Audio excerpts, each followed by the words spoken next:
வணக்கம் நண்பர்களே. சிவா அயலி சீரியல் செம பரபரப்பா போயிட்டு இருக்குன்னே சொல்லலாங்க. பரபரப்பான கட்டத்துல அதிரடி திருப்பங்கனங்க நம்ம பார்க்க நேரம் தான் நம்ம இந்திராணிக்கு செலியன் மேல உள்ள காதல் வெளிப்படுது. நம்ம செலியன் அப்படியே சோபால உறக்கம் வராம உருண்டு பரண்டு கொசுக்கடிகளை கஷ்டப்படுறாங்க. இதை பார்த்த நம்ம இந்திராணியால இருக்க முடியல. ஒரு பெட்ஷீட்டை தூக்கி நம்ம செலியனுக்கு போர்த்தி விட்டு அப்படியே கதவை செலியனின் தலையை அப்படியே கையை வச்சு கொஞ்சம் கோதி விடாங்க. இதை பார்த்து எரிச்சல் அடைகிறாங்க காளியப்பன். அப்போ அன்னி சொன்னது கரெக்டு தான். இந்த செலியனுக்கு மேலே இவ்வளோ காதல் இந்திராணிக்கு இருக்குது. இவங்க ரெண்டு பேர்த்தையும் பிரிக்கிறதுக்குள்ளே நானும் அண்ணியே எவ்வளோ கஷ்டப்பட்டோம். மறுபடியும் இது இருந்தே ஆரம்பிக்கக்கூடாது. இப்போவே இதை முளையில கிள்ளி எரிய வேண்டியதான் அப்படின்னு இதுக்கு ஒரு முடிவு கட்டணும் அப்படின்னு காளியப்பன் திட்டம் போடுறாங்க. இந்த சைடு பார்த்தோன்னா நம்ம செலியன் மேலே அன்னைக்கு இவ்வளோ காதல் இருக்கா அப்படின்னு சிவாயும் அயிலியும் மறைஞ்சு நின்று சந்தோஷப்படுறாங்க.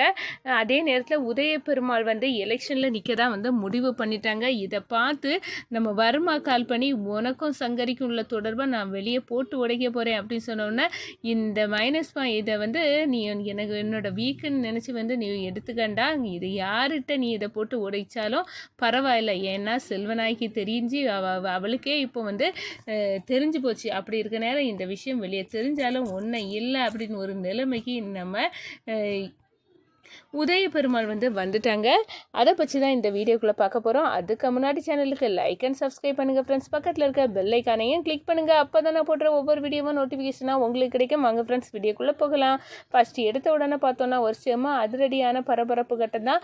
பரபரப்பான கட்டத்தில் நம்ம இந்திராணியும் செலியனையும் எப்படியாவது சேர்த்து வைக்கணும் அப்படின்னு சிவாயும் அயிலையும் சேர்ந்து ஒரு ட்ராமா பண்ணுறாங்க.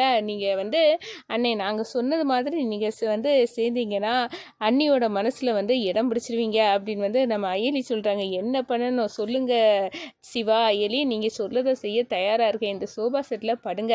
அதே மாதிரி கொசு கடிக்கிறது மாதிரி அங்கிட்டு இங்கிட்டு கையை காலை புரண்டு கிடக்கிறது மாதிரி இருங்க. நம்ம எப்படியும் இந்திராணி அண்ணி வருவாங்க.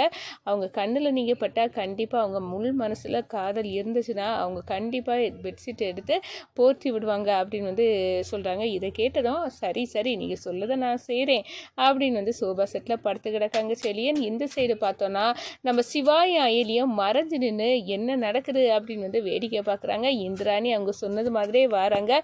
அப்படியே சோபா செட்டில் நம்ம இந்திராணி செலியனை பார்த்து பாசம் வருது நம்ம செலியன் மேலே. இந்திராணிக்கு ஒரு கட்டத்தில் பார்த்தோன்னா அப்படியே பெட்ஷீட்டை கொண்டு நம்ம செலியனை அப்படியே போர்த்துறாங்க. கூடவே இந்திராணி கையை வச்சு செலியனின் தலையை கொஞ்சம் தடவி விடுறாங்க. இதை காளியப்பன் பார்க்குறாங்க. அவங்களுக்கு செம்ம கடுப்பாகுது. இவங்களை ரெண்டு வருஷத்தையும் எப்படி கஷ்டப்பட்டு நம்ம பிரித்து தள்ளணும். இப்போ மறுபடியும் ஒன்று சேர்ந்து முதலிருந்தே ஆட்டத்தை ஆரம்பிக்க வேண்டியது இருக்குது. எப்படினாலும் இந்த செலியனும் இந்திராணியும் சேர்ந்துடக்கூடாது. அன்னி சொன்னது கரெக்டு தான். செலியன் மேலே இந்திராணிக்கு காதல் இருக்குது அப்படின்னு சொன்னது உறுதியாயிட்டு. ஆனால் இதை எப்படியாவது முளையிலே கிள்ளி உடச்சி எரியணும் அப்படின்னு காளியப்பன் நினைக்கிறாங்க. இங்கே மறைஞ்சு நின்று பார்த்துட்டு இருந்த நம்ம சிவாய்க்கும் அயலிக்கும் ஏகப்பட்ட சந்தோஷம். மறுபடியும் அண்ணியும் அண்ணனும் சேர போகிறாங்க சிவா அப்படின்னு சொன்னார். ஆமாம், இது எனக்கு ரொம்ப சந்தோஷமாக இருக்குது. என் அக்காவுக்கு அந்த செலியன் மீது இவ்வளோ காதல் இருக்குது தெரிஞ்சுக்கிட்டேன் அப்படின்னு அந்த இடத்துல சந்தோஷப்படுறாங்க நம்ம சிவா. இந்த சைடு பார்த்தோன்னா நம்ம உதய பெருமாளுக்கு அப்படியே படபடத்துட்டு இருக்குது. எப்படி நம்ம எலெக்ஷனில் கண்டிப்பாக நிற்கணும். ஆனால் இந்த வர்மா வேற நமக்கும் சங்கரிக்கும் உள்ள தொடர்பை தெரிஞ்சுக்கிட்டு அவன் இந்த பாட்டு ஆட்டுறான். கடவுளை என்ன பண்ண அப்படின்னு அந்த இடத்துல மண்டையை பிச்சுக்கிட்டு யோசிக்கிறாங்க. நம்ம இதை எப்படி அவன் போஸ்டர் அடித்து ஒட்டிடுவான். சங்கரிக்கும் எனக்கும் உள்ள தொடர்பை இதை எப்படி சமாளிக்க போகிறோம் அப்படின்னு உதய பெருமாள் யோசிச்சுட்டு இருக்காங்க. ஒரு கட்டத்தில் பார்த்தோன்னா சிவா உதய பெருமாளை பார்க்குறாங்க. ஏதோ இவர் டென்ஷனில் இருந்த மாதிரி இருக்குது அப்படின்னு சொல்ல நேரம் நம்ம கபிலன் வராங்க. கபிலன் இந்த பாருங்கள் எலெக்ஷனில் நீங்கள் நிற்கக்கூடாது அப்படின்னு சொல்ல நேரம் என்னடா சொல்கிற, நான் இந்த எலெக்ஷனில் கண்டிப்பாக நிற்க தான் செய்வேன் அப்படின்னு உதய பெருமாள் சொல்லுறாங்க. நீங்கள் நின்னா வர்மா எதை சொல்லி போட்டு உடைப்பான்னு உங்களுக்கு தெரியல அப்படின்னு சொல்ல நேரம் அந்த விஷயம் உனக்கு எப்படிட்டா தெரியும்? ஏன் ஊருக்கே போஸ்டர் அடித்து ஒட்டுவேன்னு சொல்லியிருக்கான், அது எனக்கு தெரியாதா என்ன? அப்படின்னு வந்து நம்ம கபிலன் வந்து கேட்குறாங்க. இந்த எலெக்ஷனில் நிற்கக்கூடாது, சங்கரிக்கும் உங்களுக்கும் உள்ள தொடர்பு ஊர் ஃபுல்லாக தெரியும், அதோட எங்கள் அம்மாவுக்கும் எனக்கும் இந்த வீட்டில் எந்த மரியாதையும் இல்லாமல் போவோம், சிவா தான் உங்கள் மூத்த வாரிசு அப்படின்னு வந்து சொல்ல வேண்டியது வரும். இதுக்கெல்லாம் இந்த பூச்சாண்டிக்கெல்லாம் நான் பயப்படதா இல்லை, உங்களுக்கெல்லாம் தெரிஞ்சாச்சுல உண்மை, அதுக்கு பிறகு யாருக்கு தெரிஞ்சா எனக்கு என்ன, யாரும் எதுவும் தெரிஞ்சுட்டு போட்டு அதெல்லாம் நான் கேர் பண்ணதாட்டே இல்லை. ஆனால் இப்போ எனக்கு வந்து நீங்கள் எலெக்ஷனில் நிற்கக்கூடாது, அதுதான் வேணும் அப்படின்னு வந்து சொல்ல நேரம் நமக்கு சிவா வந்து வராங்க. இந்த பாரு, அப்பா எலெக்ஷனில் நிற்கிறத யாராலையும் தடுக்க முடியாது, அந்த வர்மா கொம்பனாலையும் முடியாது, அதை பார்த்துக்கிடலாண்டா, நான் அப்பாவுக்கு ஆதரவாக இருக்கேன் அப்படின்னு வந்து சொல்கிறாங்க. நம்ம செல்வநாயகி யோசிக்கிறாங்க, மினிஸ்டரானா நம்மளுக்கு நல்லது தானே, இவர் ஆகட்டும், இவருக்கு அந்த பதவினால நான் மினிஸ்டர் பொண்டாட்டி அப்படின்னு உள்ள சிறு மதிப்போட நான் தெரியலாம், அதனால் கண்டிப்பாக வந்து எலெக்ஷனில் வந்து நிற்கணும், ஜெயிக்கணும், அதனால் யார் எதிர்த்தாலும் சரிதான், இவர் நிற்கணும் அப்படின்னு வந்து சொல்ல நேரம் உதய பெருமாள் சொல்கிறாங்க. இந்த பாரு, ஏகப்பட்ட மிரட்டல் எல்லாம் வந்திருக்கு செல்வநாயகி, ஆனால் நான் அதெல்லாம் கேர் பண்ணலடா, என்னென்னு எலெக்ஷனில் ஜெயிக்கணும், நம்ம பத்திரிகை துறைக்கு இந்த பதவி தேவைப்படுது, ஏன்னா எல்லாரும் ஈஸியாக நம்மளை வந்து யாருமே தாக்க முடியாது, அந்த விலகு பவரான பதவி தான் இது, அதுக்காக கண்டிப்பாக நின்று ஜெயிக்கணும், அதுவும் நாட்டு மக்களுக்கெல்லாம் நன்மை செய்யணும் அப்படின்னு வந்து அந்த இடத்துல உதய பெருமாள் வந்து சொல்கிறாங்க.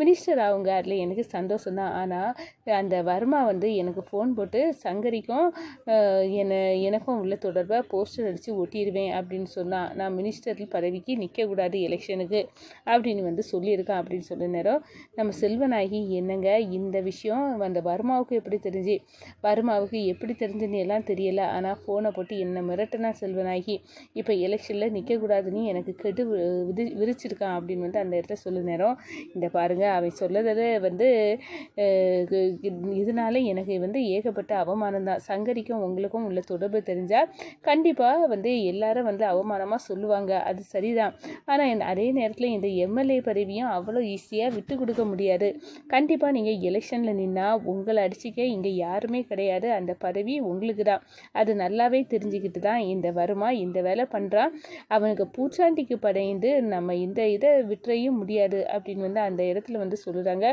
அதுதான் எனக்கு வந்து என்ன பண்ண அப்படின்னு வந்து தெரியலை அப்படின்னு வந்து சொல்ல நேரம், இது எந்த ஆனாலும் பரவாயில்ல, நீங்கள் வந்து எலெக்ஷனில் நிற்க தான் செய்யணும், அந்த வருமா உயால் ஒன்றும் பண்ண முடியாது, அந்த அளவுக்கு நான் உங்களை பார்த்துக்கிட்டேன், அந்த வருமா நான் வந்து அடக்கிக்கிட்டேன் அப்படின்னு வந்து அந்த இடத்துல வந்து சொல்லுறாங்க. சிவா, யார் என்ன ஆனாலும் பரவாயில்ல, எலெக்ஷனில் நீங்கள் நிற்க தான் செய்யணும் அப்பா அப்படின்னு வந்து சொல்ல நேரம் எல்லாருமே வந்து நம்ம இந்திராணி குடும்பத்தில் வந்து எல்லாருமே நம்ம உதய பெருமாளுக்கு ஆதரவாட்டு வந்து ஓட்டு வேட்டை நடத்த ஆரம்பிச்சிட்டாங்க, ஓட்டு வந்து உதய பெருமாளுக்கு போடுங்க அப்படின்னு வந்து களை இறங்குறாங்க. இந்த சங்கரியை பற்றி பயமுறுத்தினால உதய பெருமாள் ஆஃப் ஆயிடுவான், எலெக்ஷனில் நிற்க மாட்டான் அப்படின்னு வந்து தப்பு கணக்கு போட்டுட்டோம், இவன் அதுக்கு கூட அசரலை, எலெக்ஷனில் நிற்பான் தான் போல இருக்க, என்ன பண்ண அப்படின்னு வந்து அந்த இடத்துல ஏற்கனவே ஒரு மினிஸ்டரு நம்ம கைக்குள்ளே வச்சுருந்தோம், அவரும் வந்து இறந்துட்டார், இப்போ உதய பெருமாள் எலெக்ஷன் நின்னானா கண்டிப்பாக அவன் ஜெயிக்கக்கூடாது, அவனை போட்டு தள்ளணும் அப்படின்னு அவன் நம்ம கொள்கைக்கு வரக்கூடிய ஆள் உதய பெருமாள் கிடையாது. ஆனால் அதுக்கு முன்னாடி கபிலா, உன் அப்பாயை நான் போட்டு தள்ள போகிறேன்டா, உன் அப்பா சும்மா எல்லாம் சொன்னால் கேட்க மாட்டான், இப்படி எதையாவது பண்ணி அவனுக்கு உயிரை எடுக்கணும் அப்படின்னு வந்து கோபத்தில் வந்து நம்ம வர்மா வந்து உதய பெருமாளை போட்டு தள்ள வந்து ஸ்கெட்சு போடுறாங்கங்க.